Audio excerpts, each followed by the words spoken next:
physician assistant. I'm also Landon's dad. There's the big guy back there. We started a foundation called Landon's League Foundation, and they're going to be giving this talk entitled A Rare Genetic Disease Diagnosis, Reality versus Resources. So a little bit about genetics in general for those who are medically inclined or don't have a background in medicine. I'm going to try to dumb this down and simplify it as best I can in 4 slides. Wish me luck, please. All right. All right, so what is DNA? If you think of DNA like a zipper is to a coat, it's basically 2 things that come together and left and a right side, and they come together and they make a coiled helix or a coiled zipper called DNA. Each side of the zipper is called RNA. So you have a left side and a right side. You put them together, and then you've got what that zipper appearing molecule there.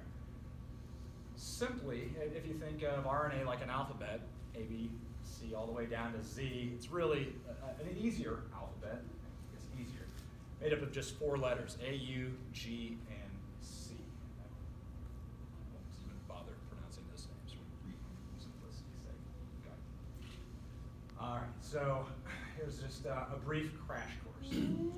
So if you have RNA, let's just think of one side of the zipper, and those 4 letters, excuse me, A, U, G, and C. Let's just take U, U, and U, for example. If you put 3 U's together, if you look at that chart, if you go to the far left, first position, that column, you go to U, then your next step is to go across the top row there, and then you find the second U. And then you go to the third one, and you see the third U, and then that circled in red there. It's called phenylalanine. So that is what 3 letters, or what we call bases, when you put those together, that makes that amino acid. And amino acids are the building blocks of proteins. And so, to make it even more simple, the connection of the letters will always remain the same. A will always connect to U, U will always connect to A, and vice versa, and then C and G, they connect. A will never connect with G, C will never connect with U. It's always that combination right there, and that's what makes us who we are. So here's an example. We talked about phenylalanine, it's UUU. So if you go on the other side of the zipper, you're going to have AAA. Well, that AAA makes up lysine, and then another right below it, on the left-hand side, you have CCG. Okay. Threw another little curveball in there, put that G right beneath 2 C's. That's going to make up proline, and then on the opposite end, again, C will bind to G, then you have glycine with GGC. And then that intact zipper makes up DNA. That's pretty much the gist. All right, so here's the big, hairy, scary stuff, and we're here to learn about genetic conditions and why does all of this apply, okay? So there's going to be a quiz on this later, sir. There are only 3 sets of 3 letters that indicate in your DNA when DNA should stop being read by the cell, okay? If at any point you hit UAA, UAG, or UGA, then anything beyond that, doesn't matter what letter sequence, it doesn't matter how cool they are behind it, it just tells that cell, don't read anymore, we're done, book's closed, hit the bricks kind of thing.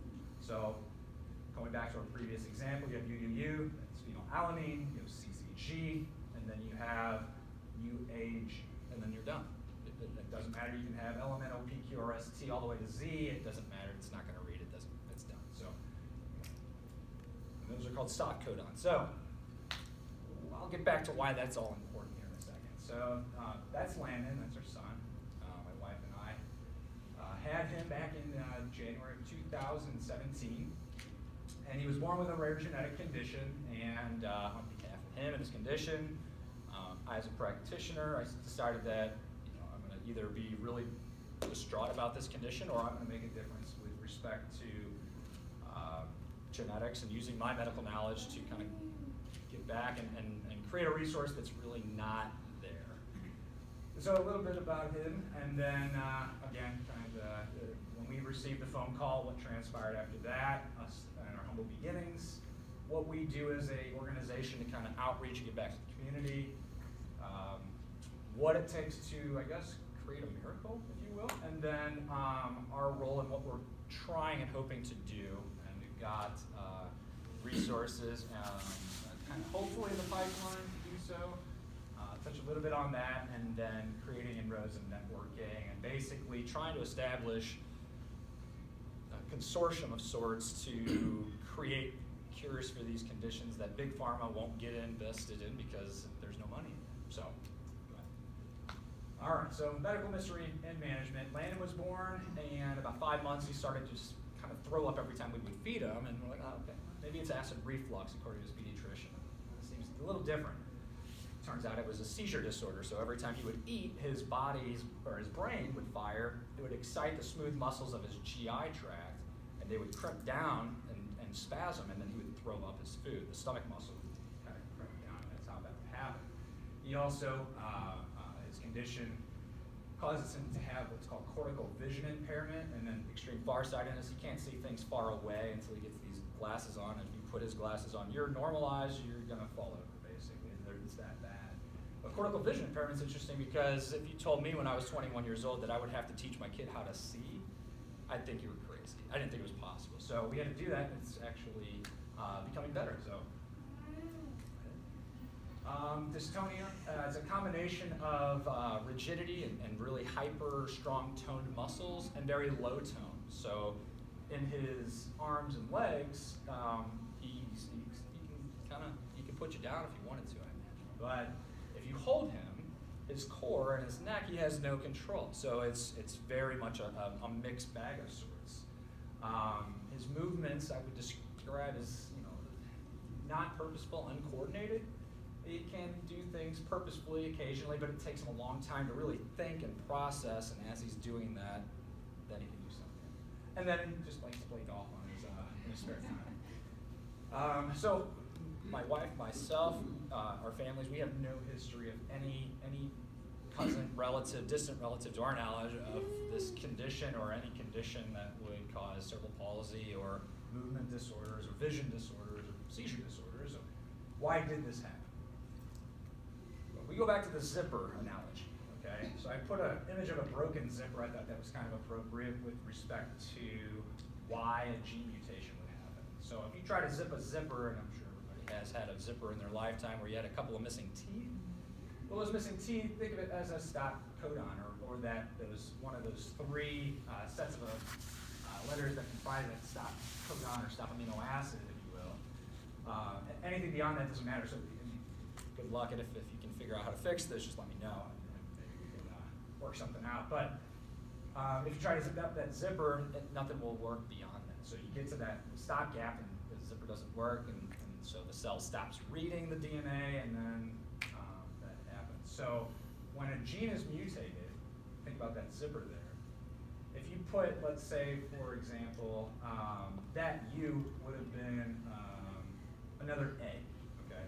So if it was supposed to be AAG, and then something happened down the line, whether during embryology, as the baby's developing, a virus hits mom or something like that, and then you have an A that's supposed to be there, but then that virus injects its nastiness, and then that A gets cleaved and becomes a U. Well, then you have UAG, and then that abnormality exists. And there's a number of different reasons. If mom and dad are carriers, for example, and not affected, and then those two abnormal copies of the gene come in, and they cause that abnormality within the zipper, then there's another means of doing so, and so on and so forth. All right, so through whole exome sequencing, where they took blood from Lauren, or my wife, excuse me, and blood from myself, and blood from Landon, they were able to give us the answer as to why Landon's condition was occurring. Until then, he was basically undiagnosed.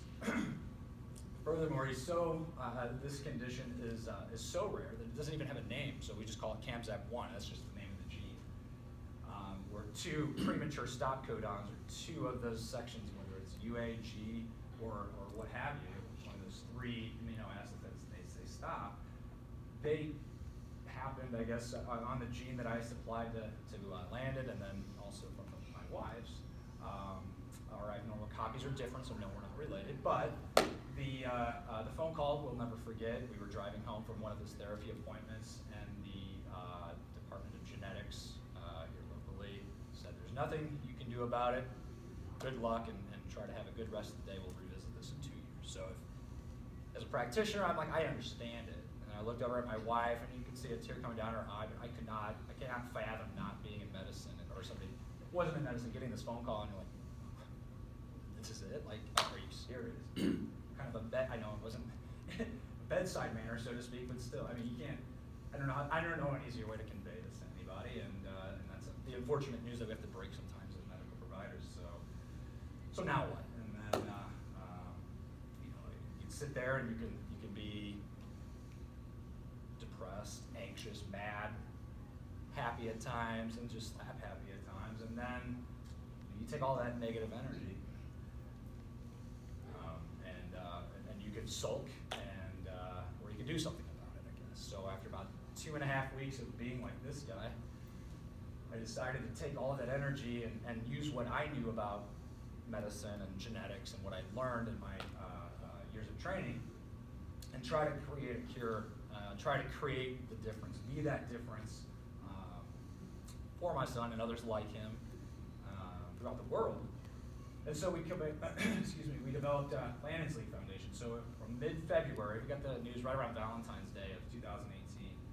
I spent from that time all the way up until May 3rd of 2018 putting all of this seemingly unrelated research together to come up with what I thought was a cure. And so May 23rd of 2018, I was able to get a meeting with a researcher at Washington University who I've never met before, at the advice of a researcher who did her postdoctoral program at Washington, who I've never met before. So I met her for the first time in this meeting, and then I pitched all of this seemingly unrelated research that I had put together over the course of those 2.5 months to him, and he said, I've been doing this since 1985. I've never had anybody do this before. It's like, what you just presented to me, how long did it take you to do it? Well, about 2.5 months. He's like, no, seriously? He said, well, the PowerPoint presentation, I did that in a day and a half. He goes, this takes years to do. And so he's like, I think you found a cure for your son. I'm on board. Just pay for a mouse model of your son, and we'll go from there. So that was his reaction when I told Landon the news. And so we founded Landon's League Foundation shortly thereafter. We established on June 13th. Our mission is to support the development of gene therapies of rare pediatric genetic diseases, and help those affected by granting and gifting adaptive equipment to help those and their families with activities of daily living, whether it's a walking device or a shopping cart or something like that. So we partnered with Deerbergs, and we granted our first, outreach, our community outreach. We reached out to Deerbergs and donated a go-to shop grocery cart. There's a company from Ireland or Scotland? Ireland. It's called Firefly. And Firefly, for the longest time, didn't ship anything to the United States. So we kind of, by pushing some buttons and reaching out to them and getting feedback, they have this really cool seat that allows kids that have very poor core control, to sit upright. And then so you can stabilize their core, and then they don't have to think about falling over or worry about falling over. We don't have to worry about our kids falling over. And it allows you to get everything done. So if you've ever tried to shop with a kid that has cerebral palsy, you're pushing your grocery cart, you're dragging the wheelchair, or vice versa. And this cart right here has the lateral support that allows you to shop with your kid in the cart, easy peasy. You don't have to unload the wheelchair, just put it on it. So that will continue to hopefully happen as we have further negotiations with them and other stores in the area. So kind of back to the other part of our mission statement.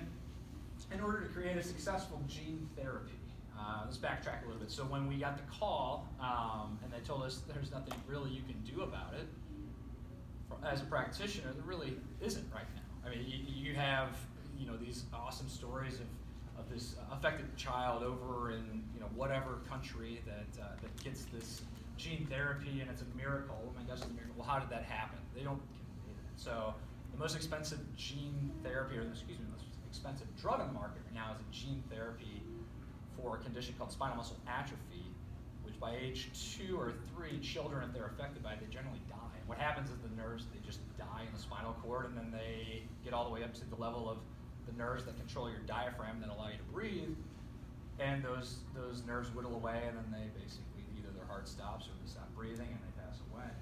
Gene therapy called Spinraza was invented, and it's a single therapy. It's just one injection that goes right in the back. It gets to where it needs to go, and there's a video of this child. I believe she's 7 or 8 now. She's thriving. I mean, she plays on the ground of the office, and just like any other normal kid, walking and running and having fun with her friends. So in order to develop that, it's a lengthy process. And any drug development, if you look historically, takes 20 years on average to develop. So what are we trying to do? We're trying to expedite this, because Big Pharma, again, isn't going to pick up medication or a gene therapy. They're not going to fund something that's just going to help 80 kids in the world, or 4 kids, or 5 kids in our sense condition. So in order to do that, the FDA has set forth guidelines, and recently, as of maybe a week and a half ago, it kind of put it a little bit more in concrete. You have to do this, this, and this in order for us to say, yeah, that's safe, go ahead and do human trials. But you got to provide these things. They're called knock-in, or knockout rescue models. You do it to the cell, and once you do it to a cell, and you prove that it's successful, then you can go ahead and do a small organism. Either a fruit fly, a worm, or a zebrafish. There's classically the organisms that are used in gene therapy research. And then you go from that model, or those models, to a rodent model, either a mouse or a rat, depending on the condition. There's things that may, rats are a little bit more expensive, but they're more developed. So for neurological issues, for example, a rat may be a little bit more appropriate than a mouse, but a mouse might suffice too. And so, if my child has a rare genetic condition, what steps have already been done? So that's the research that I did, and when I first started, for about 2.5 months, I had really no idea what I was getting into. I had no intention of starting a nonprofit organization, let alone taking anything else more onto my plate other than looking at stuff on my computer or my phone in my spare time. So when you type in, or when I typed in CAMSAP1, I started getting all of these other weird things like PTRN1 and Patronin, and then CAMSAP1B. And I'm just looking for CAMSAP1. I don't care about this other stuff, is what I thought at the time, but it turns out that they're the same exact gene, but they're named differently in smaller organisms. None of that's conveyed from the geneticist or the or your geneticist or your kid's geneticist, excuse me. But the different names are called homologs or orthologs. If you go to that website I listed at the bottom there, you type in the human version of the gene, and it will give you the name of the gene in a cow all the way down to a frog and a fish and a worm. And there may be multiple, there may be 1 or 2 or 4, but in our case there's 4 different ones, including CAMSAP1. But that's the stuff that isn't conveyed. So you have to figure out maybe what has been done already. So in our case,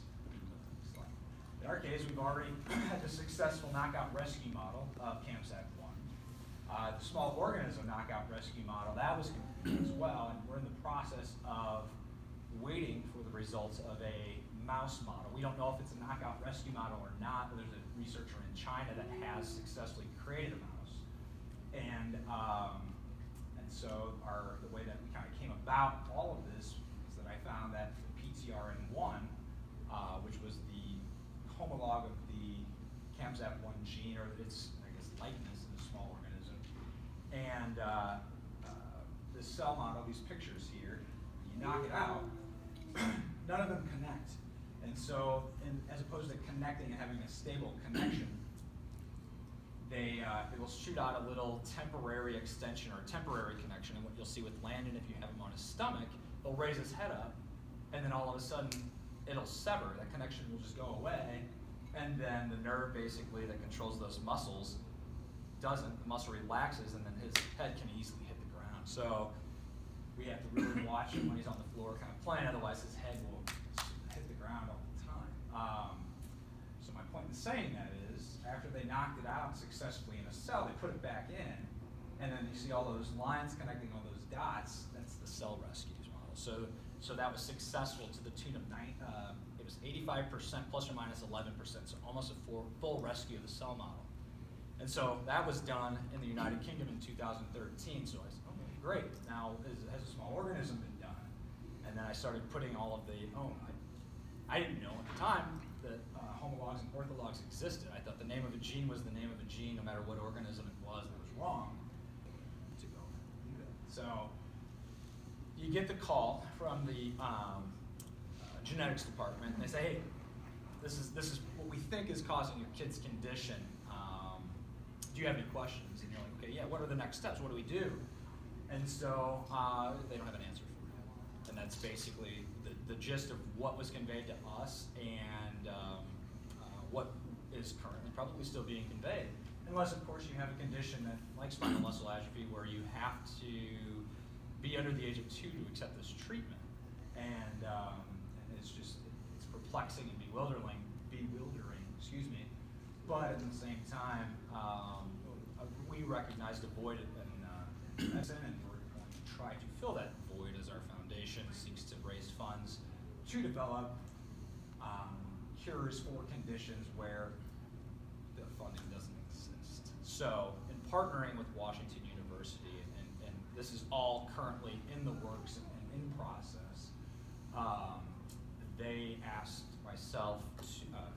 me to kind of be a patient and parent liaison to families and bring them all to the table, and as we kind of network and create this consortium of nonprofit organizations geared at helping children with rare genetic conditions, they're going to then have the backing of all of these nonprofits as their goal and our hope, and then kind of use a strength in numbers approach to help these kids that otherwise can't help themselves. And so that's what we're going to do with WashU. We've got ways that, fingers crossed, we'll do this, and means to fund it, and hopefully get the community and the local support to back all of this. That's kind of the gist of it. So for more information, you can follow us either on any one of our social media platforms, tagged there and listed, or you can visit our website. Trying to keep up as best I can, but obviously has to happen too. But